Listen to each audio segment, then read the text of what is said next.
নিজের ভিতরে একরাশ অস্বস্তি নিয়ে পূর্বাশা জায়ানকে বলল, আমাকে নিচে নামিয়ে দিন, আমি হেঁটে যেতে পারবো। জায়ান পূর্বাশার কথায় কর্ণপাত করল না তেমন। তাকে কোলে নিয়ে ঢুকলো মেডিকেল সেক্টরে। ধপাস করে ফেলো বিছানার ওপরে। কোমর ধরে চেঁচিয়ে উঠল পূর্বাশা। যে জোরে ছুঁড়ে ফেলল তাতে যেন পায়ে থেকে সে কোমরে ব্যথা বেশি পেয়েছে সে। পূর্বাশা কোমর ধরে শুয়ে পড়ল।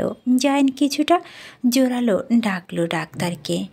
বলল, মিসেস শিও, এটাকে দেখুন, এসে থেকেই একটার পর একটা ঝামেলা লাগিয়ে রেখেছে। হয় এর ঝামেলা ছাড়িয়ে সোজা করে দিন, নয়তো পুরোপুরি ঝামেলা বানিয়ে কয়েকদিনের জন্য বসিয়ে দিন। মিসেস শিও এগিয়ে এলেন। একবার তীক্ষ্ণ দৃষ্টিতে তাকালেন জায়ানের পানে, এতপর বসলেন পূর্বাশার পাশে। বললেন, কি হয়েছে? পূর্বাশা কোনো উত্তর দেওয়ার আগে জায়ান ঝাঁঝালো কণ্ঠে বলল, ওনার ওই ছোটোখাটো চড়ুই পাখি পায়ের মতো পায়ের ওপর থেকে ট্রাক গেছে। জায়ানের কথায় বিরক্ত হলেন মিসেস শিও, তবে বললেন না কিছু। চিন্তিত ভঙ্গিতে সে ধরলেন পূর্বাশার ডান পা। একটু নড়াচড়া করতেই চেঁচিয়ে উঠল পূর্বাশা। মিসেস শিও তৎক্ষণাৎ ছেড়ে দিল পাখানা। চিন্তিত সুরে প্রশ্ন করলেন, কিভাবে ব্যথা পেয়েছ পায়ে? ততক্ষণে ইয়ানো এসে পড়েছে হাসপাতাল সেক্টরে। মিসেস শিও প্রশ্ন করতেই পূর্বাশার আগে উত্তর দিল সে। অপরাধী কণ্ঠে বলল, সাইকেল অ্যাক্সিডেন্ট।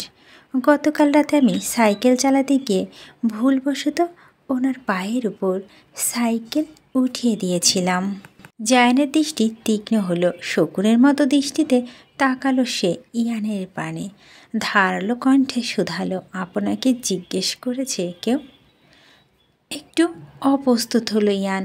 আমতা আমতা করে বলো, না মানে উনি কি অ্যাক্সিডেন্ট পায়ের সাথে সাথে ওনার মুখটা বন্ধ হয়ে গিয়েছে নাকি?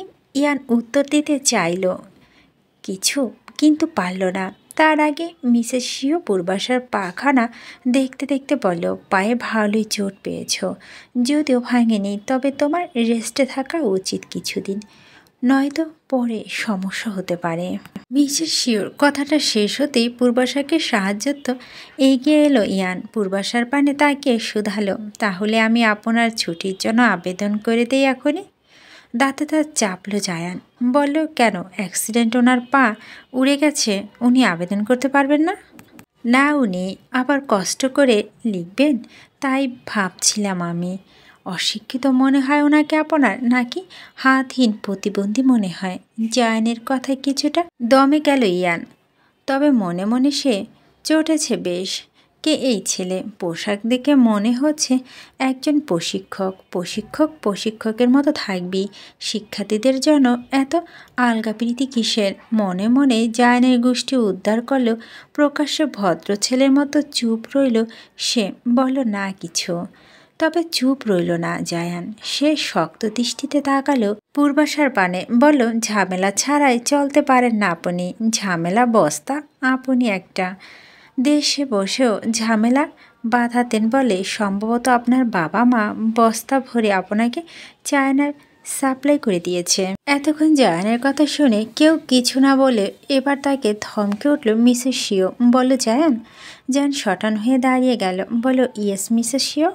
মিসেস শিও কটমটো করে তাকালেন জায়ানের পানে। আদেশের সুরে বলেন, এক্ষুনি এখান থেকে বেরিয়ে যাও কিন্তু। কথাটার সম্পূর্ণ করতে পারল না জায়ান। মিসেস শিও আবার ধমকে উঠল জায়ানকে। বলো, কি বলছি আমি, আর এক সেকেন্ডও যেন তোমাকে আমি আমার চোখের সম্মুখে না দেখি। জায়ান আর কথা বাড়ালো না। একবার তীক্ষ্ণ দৃষ্টিতে তাকালো ইহানের পানে। এতপর বেরিয়ে গেল মেডিকেল সেক্টর থেকে। জায়ান বেরিয়ে যেতে মিসেস শিও তাকালেন ইয়ানের পানে। ছোট চোখ দুটো আরও ছোট করে বলো, তুমি এখানে দাঁড়িয়ে কি করছো? তোমাকেও যেতে বলছি আমি। কিন্তু ম্যাম। এক্ষুনি বের হম। ইয়ান হতাশ হল। অসহায় দৃষ্টিতে সে তাকালো পূর্বাশার পানে। এতপর বেরিয়ে গেল কক্ষ থেকে। ওরা দুজন বাইরে যেতে যেন হাত ছেড়ে বাঁচল। মিসেস শিও তপ্ত নিঃশ্বাস ফেলে তাকালো পূর্বাশার পানে। আলতো হেসে বলল, সেই দিন তোমার সাথে পরিচয় হওয়ার সুযোগই পাইনি একদম। নাম কি তোমার? সৌজন্যসূচক হাসলো পূর্বাশা। বলল, আমি পূর্বাশা। বাহ, সুন্দর নাম।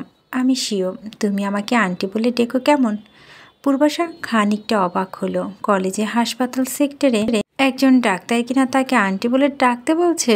মহিলা এত তাড়াতাড়ি মিশে গেল ওর সাথে। মনের ভিতরে অবাকতা থাকলেও বাইরে তা প্রকাশ করল না পূর্বাশা। শুধুমাত্র মাথা নেড়ে মিসেস শিওকে বোঝালো সে আন্টি বলেই ডাকবে।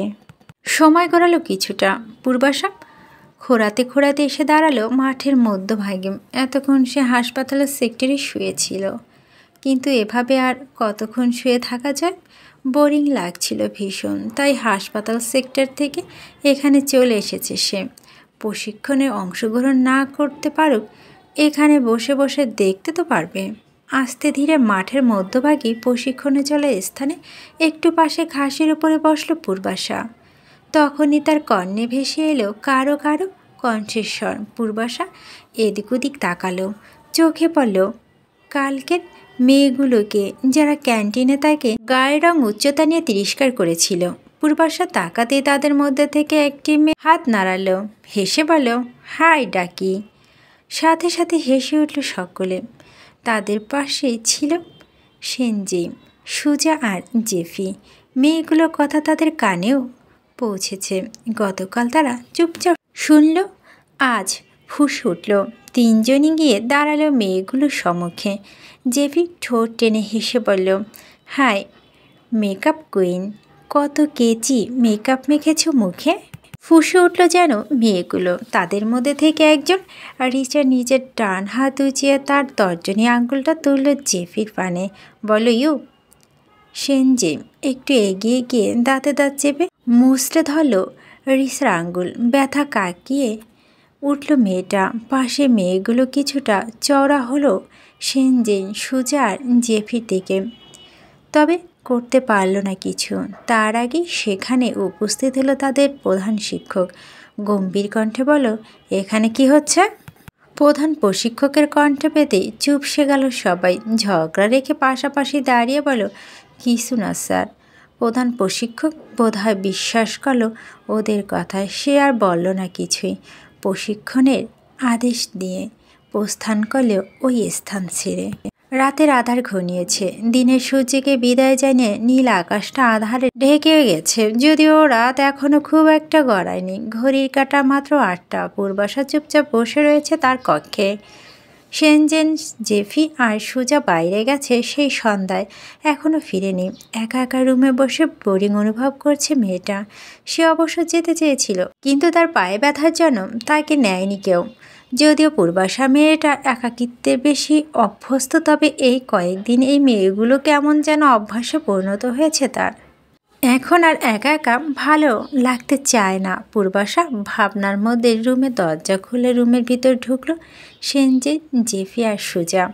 হাতে তাদের একগাদা শপিং ব্যাগ। পূর্বাশা সরু দৃষ্টিতে তাকালো তার রুমমেট তিনজনের পানে। এরা তাহলে শপিংয়ে গিয়েছিল? কিন্তু পরক্ষণে তাদের অবাক করে দিয়ে সেনজি, সুজা আর শেফি এসে তাদের হাতে জিনিসগুলো রাখলো পূর্বাশার সম্মুখে। সেনজি বলল এগুলো সব তোমার জন্য। পূর্বাশা অবাক হলো, বেশ অবাক সুরে বলল আমার জন্য? কিছু বিউটি প্রোডাক্ট আছে এর ভিতরে। যতদিন কলেজ থেকে ছুটি নিয়ে রেস্টে আছো তুমি ততদিন ব্যবহার করবে এগুলো। জেপি কথা শেষ হতেই সুজা মুখ খুলল। টিভি বিজ্ঞাপনের মতো এক একটা প্রোডাক্ট হাতে নিয়ে পূর্বাশাকে দেখিয়ে বলো এটা তোমার গায়ের রং উজ্জ্বল করবে, এটা স্কিন কোমল করবে, এটা দাগ দূর করবে, এটা তোমার ঠোঁট গোলাপি করবে। পূর্বাশা অবাকতা বাড়ল যেন আরও।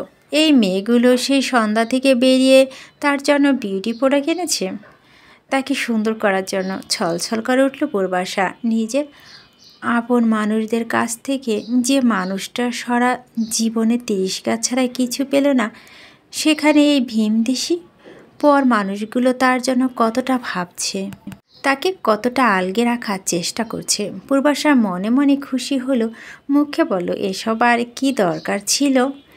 চুপ কর তুমি। তুমি যে কেন সব সময় মন মরা হয়ে চুপচাপ বসে থাকো সেটা কি আমরা বুঝি না? আমাদের এতটাই বোকা মনে হয় তোমার? সেনজিন থামতেই সুজা বলল ধরে নাও এগুলো আমাদের তরফ থেকে তোমার জন্য উপহার। পূর্বাশা ছলছল নয়নে তাকালো তার ভীমদেশি স্বল্প পরিচিত মানুষগুলোর পানে। ধরা গলায় বলল, ধন্যবাদ তোমাদের। ধন্যবাদ দিলে কাজ হবে না। আমাদের এই উপহার পরিবর্তে আমরা কিছু চাই তোমার কাছে।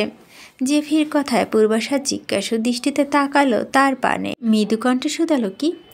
আলতো হাসলো সুজা, বলল, তোমার বন্ধুত্ব। সুজার কথা সূত্র ধরে সেনজি বলল, সারাদিন রুমে একা? কোনো একা একা বসে থাকা যাবে না। আমরা এই 3টা মানুষ যেভাবে হেসে খেলে রুমে থাকি, তোমাকেও সেভাবে থাকতে হবে। আমরা 3জন যেভাবে একে অপরের সাথে মিশি, তোমাকেও সেভাবে মিশতে হবে। তোমার ওই হাসিহীন বিদঘুটে মুখশ্রীকে বিদায় জানিয়ে আমাদের সাথে প্রাণ খুলে হাসতে হবে। কি দিতে পারবে তো? এতক্ষণ নিজেকে শান্ত রাখলো, এবার আর নিজেকে শান্ত রাখতে পারল না পূর্বাশা। এই মেয়েগুলোর কথায় যেন যে আবেগী হয়ে পড়ল ভীষণ। হুট করে কেঁদে উঠল শব্দ করে। কত সকালে সেনজেন, সুজা আর জেফি। মেয়েটা কেঁদে উঠল কেন? তারা কি খারাপ কিছু বা তার সামর্থ্যে বাইরে কিছু বলেছে? তাকে অস্থির হলো 3জনই। ছুটে গিয়ে দাঁড়ালো পূর্বাশার পাশে। অস্থির কণ্ঠে সুজা প্রশ্ন করল, কি হয়েছে? কাঁদছ কেন? পায়ে ব্যথা করছে কি? নাকি আমাদের কোনো কথায় কষ্ট পেয়েছ? জেফি প্রশ্নে চোখ তুলে তাদের পানে তাকালো পূর্বাশা। কান্নাজড়িত কণ্ঠে বলল, আসলে তোমাদের কথায় আমি একটু আবেগী হয়ে পড়ছিলাম। এভাবে আমাকে কখনো বলেনি বা আমার জন্য কেউ কোনো দিন কিছু করেও নি, তো তাই। পূর্বাশার কথায় খানিকটা অবাক হলো সেনজে, সুজা আর জেফি। বুঝলো মেয়েটা ঠিক কতটা একাকিত্বে আর কষ্টের মধ্যে থেকে দিন যাপন করছিল। তারা 3জন হুট করে জড়িয়ে ধরল পূর্বাশাকে। বলল, তাহলে এখন থেকে রোজ কান্না করার অভ্যাস করে নাও, কারণ আমরা রোজই তোমার মন ভালো করার চেষ্টায় নামব।